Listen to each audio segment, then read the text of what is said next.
Comment lancer une entreprise? J'ai eu cette question, je me suis posé cette question il y a plus de 25 ans en arrière. J'avais ça dans le coin de ma tête. J'aimerais bien un jour lancer une entreprise, une activité, une société, on peut l'appeler comme on veut. Et surtout, à l'époque, j'ai dit, comment lancer l'entreprise? Et déjà, ça a commencé par trouver une idée claire. Moi, dans mon cas, l'idée très claire pour moi de lancer mon entreprise, c'était par rapport à mon expérience, par rapport à mes connaissances. J'étais carrossier peintre, donc c'était de créer un garage de carrosserie peinture. C'est comme ça que j'ai lancé mon entreprise. Par contre, vous pouvez, c'est pas forcément obligatoire que ce soit par rapport à un travail qu'on a fait, par rapport à une expérience, par rapport à des connaissances. Ça peut être par rapport à une passion. Et ça, c'est le top.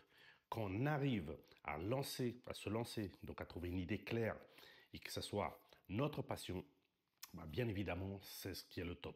Ça, c'est le rêve absolu de créer son entreprise par rapport à une passion. Imaginons que votre passion, c'est de peindre des tableaux. Vous voulez devenir peintre, vous voulez créer une entreprise pour pouvoir pour pouvoir vendre des tableaux, de commercialiser vos tableaux. Ça, c'est vraiment le top. Ou que vous êtes par exemple pâtissier, ou votre passion, c'est de faire la pâtisserie à la maison. Vous voulez lancer une entreprise, vous lancez, vous créez votre société, vous allez faire des croissants, vous allez faire tout ce que vous voulez, des gâteaux, ce genre de choses et tout ça. Donc, bien évidemment, ça, c'est vraiment le top. Après, donc, ça peut être par rapport, comme on a dit, une connaissance, une expérience, ça peut être par rapport à une passion, ou sinon, ça peut être par rapport à une opportunité de business. Vous voyez, quelque chose, un concept que vous avez trouvé à l'étranger, une idée que vous avez eue par rapport à un besoin, bien évidemment. Ça répond à un besoin. Vous cherchez quelque chose, vous voyez que vous trouvez rien d'extraordinaire par rapport à un besoin que vous avez. Vous pourrez avoir cette idée claire. Et donc, bien évidemment, ça aussi, c'est une opportunité de business. Donc ça peut vous permettre de lancer votre activité pour pouvoir vraiment en vivre et tout ça. Donc ça, il faut que ça soit clair, très clair. Voilà, je veux faire ça. Et bien, je vais me donner les moyens pour pouvoir réaliser, pour pouvoir développer mon entreprise. La deuxième chose qu'il faut, c'est après créer un business plan. Est-ce que l'idée que je viens d'avoir, elle peut être rentable? Est-ce qu'elle peut être scalable, comme on dit souvent?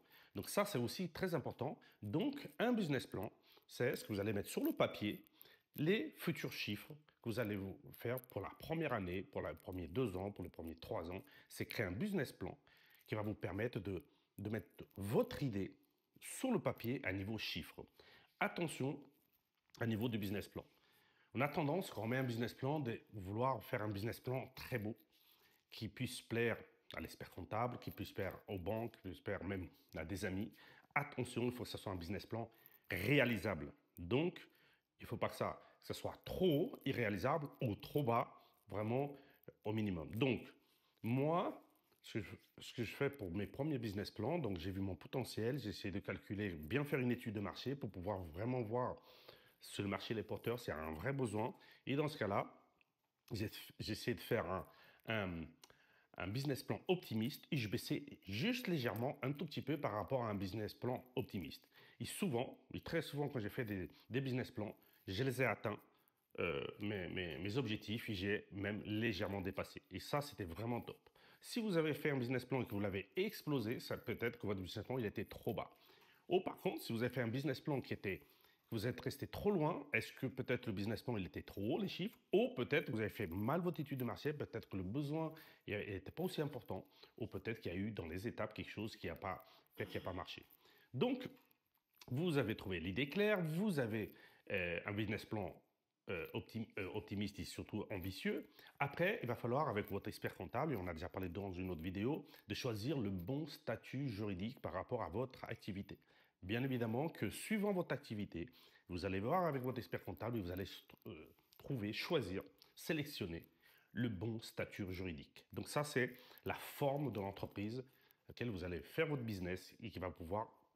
Combien de fois il y en a qui ne prennent pas le temps de choisir le bon statut juridique, ou si on ne trouve pas avec le bon expert comptable, et après, en cours de route, ils vont changer les statuts juridiques de la société, et après ça peut se faire, mais c'est toujours des frais, c'est toujours après, des fois on ne peut pas faire tout ce qu'on veut après, donc il faut vraiment prendre le temps de bien sélectionner les statuts juridiques que vous allez mettre en place pour votre future société. Après, suivant les activités, vous allez avoir besoin du financement. Donc, on revient au business plan. Il faut que ce soit un business plan qui soit ambitieux et qui soit sexy, on va dire ça comme ça, pour les banques. Aujourd'hui, les banques, elles ont besoin vraiment d'un business plan, mais attention parce que les banques aussi, elles ont des ratios suivant les activités. Donc, elles vont contrôler votre business plan s'il est vraiment dans le marché ou qu'il est vraiment trop ambitieux. Donc, faites attention parce qu'ils ont des ratios, que ce soit sur du commerce, que ce soit sur des produits digitaux, que ce soit plutôt de l'artisanal. Donc, faites attention, bien évidemment, à niveau de ce business plan qui soit cohérent, aussi sur le but d'aller chercher du financement pour pouvoir soit prendre des locaux, payer les premiers loyers, les meubles pour acheter des outils, peut-être des voitures, donc pour tout l'équipement que vous aurez besoin par rapport à votre activité. Donc souvent, ils vont vous demander un financement, mais ils vont très très souvent aussi de l'apport. Donc l'importance aussi d'avoir de l'épargne, de l'apport pour pouvoir mettre en place par rapport à un financement. Après, vous avez trouvé votre financement, il va falloir choisir l'identité visuelle de votre entreprise avec bien évidemment un logo, avec un slogan, avec un une carte, comment on dit souvent, une charte graphique et tout ça, qu'il faut vraiment, ça va être votre vitrine qui va permettre après de commercialiser votre activité. Si votre activité, ça se commercialise sur Internet, donc il faut avoir quelque chose de bon visuel. Des fois, c'est plus artisanal. Bah, vous allez mettre sur votre site, vous allez mettre sur vos voitures, sur votre vitrine. Donc ça, c'est très, très important de penser dans cette identité visuelle. Ça va être l'identité de votre entreprise. Et si c'est votre entreprise, c'est quelque part votre identité. Donc, il faut que ce soit un nom de l'entreprise qui vous plaît, que dans le nom, on trouve très vite ce que vous faites. Il faut essayer de faire un nom très court que les gens arrivent à mémoriser. Bien évidemment, après, il y a un logo qui soit identifié à votre entreprise. Des fois, il y a des slogans, des fois, il y a même des musiques qu'on met, qu'on la reconnaît et tout ça.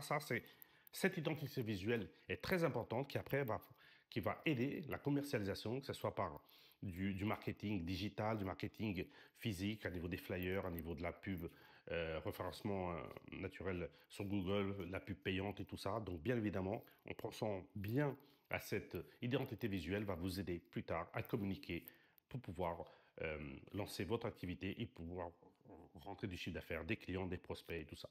Et après, vous avez fait ça. Donc, il va falloir aussi penser, avant de démarrer, à un outil de gestion.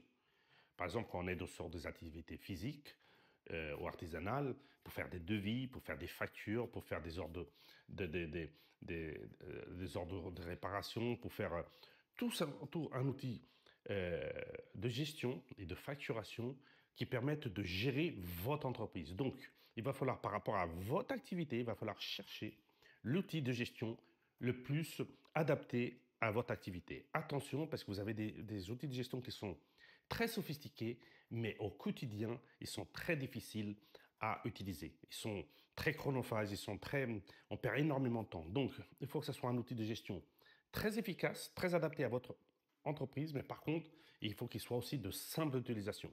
Donc, la meilleure manière, c'est d'aller voir peut-être des confrères qui font le même boulot que vous et leur demander quel outil de gestion ils trouvent. Par exemple, moi, dans le cadre de mes formations et de mes membres, j'avais 2 électriciens. Il y en avait un qui travaillait avec un outil de gestion, l'autre il travaillait avec l'autre outil. En discutant lors des réunions qu'on fait trimestriellement, ils ont pu échanger. Et du coup, un électricien a arrêté avec son outil de gestion parce qu'il était complexe. Il a utilisé l'outil de gestion de l'autre électricien qui est beaucoup plus simple. Aujourd'hui, il est ravi et bien évidemment, ça a fait gagner un temps énorme. C'est pour ça que dans ces accompagnements, le fait de mettre en communication les chefs d'entreprise qui font même la même activité, ça, ils peuvent s'échanger. Là, dans ce cas concret, ça a été très bénéfique pour un électricien parce qu'il a pu avoir l'outil de gestion que l'autre électricien qui utilisait, qui est très efficace. Et aujourd'hui, il est très content. Donc, il a gagné en productivité. Donc, vous avez l'outil de gestion. Maintenant, il faut se lancer. Et là, pour se lancer, il faut aussi préparer son lancement. Par exemple, si c'est une boutique, ou c'est comme ça, c'est bien de préparer.